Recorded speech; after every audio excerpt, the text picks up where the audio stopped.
Hello hello broker ആരാ വിളിക്കുന്ന? ബ്രോക്കറാണോ? എന്തോ കാര്യം? ഒരു പയ്യൻ്റെ കാര്യം പറഞ്ഞിരുന്നു.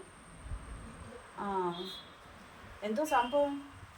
അത് സാരമില്ല, ഈ വന്ന കാലത്ത് അതൊന്നൊരു പ്രശ്നമല്ലല്ലോ. കഷണ്ടി ഒന്നൊരു കാര്യമില്ല, അതൊന്നും സാരമില്ല. അതിപ്പോൾ ഒരു ജോലി ഉണ്ടായിരിക്കണം, പെങ്കൊച്ചിനെ നല്ലതായിട്ട് നോക്കണം, അത്രയല്ലേ ഉള്ളൂ. അതൊന്നും കാര്യമില്ല. അവള് ഞങ്ങൾ പറയുന്നതിനപ്പുറം ചെയ്യത്തില്ലെന്നേ, അവൾ സമ്മതിക്കും. ആ പയ്യനിപ്പോൾ നാട്ടിലില്ലല്ലോ, വരുമ്പോൾ പിന്നെ പെണ്ണുകാണെ ചട നടക്കെത്തിയാൽ പോരെ. ഞാനീ സംഭവം മോളെടുത്ത് പറഞ്ഞു വെച്ചിരിക്കുക. അന്നേരം പിന്നെ നിങ്ങൾ വരുമ്പോൾ പിന്നെ ഒന്ന് വിളിച്ചാൽ മതി. മോൾ എഴുന്നേറ്റില്ല, ഞാൻ വിളിക്കുമ്പോൾ പറയാം, അവളെ വിളിച്ച് എഴുന്നേറ്റ് സംഭവം പറയാം.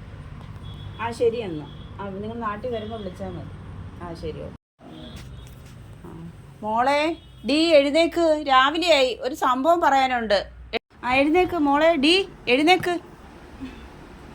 എന്തുവാ അമ്മേ, രാവിലെ ഒന്ന് കിടക്കാനും സമ്മതിക്കത്തില്ല. എന്തോ പറയാനാ.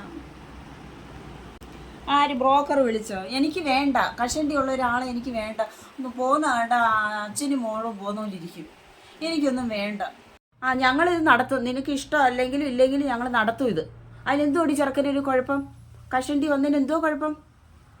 കഷണ്ടി ആയാലും ഒരു കുഴപ്പമില്ല. ജോലി ഉണ്ടല്ലോ, നിന്നെ നോക്കാമെന്നൊരു ജോലി ഉണ്ടല്ലോ, അതുപോരെ. കഷണ്ടി ഒരു പ്രശ്നമേ അല്ല. അത് നമുക്ക് പോരെങ്കിൽ വിഗ് വെച്ചാൽ പോരെ. അതിനെന്തോ കുഴപ്പം? എനിക്ക് ഇഷ്ടമല്ല, ഞാൻ സമ്മതിക്കത്തില്ല.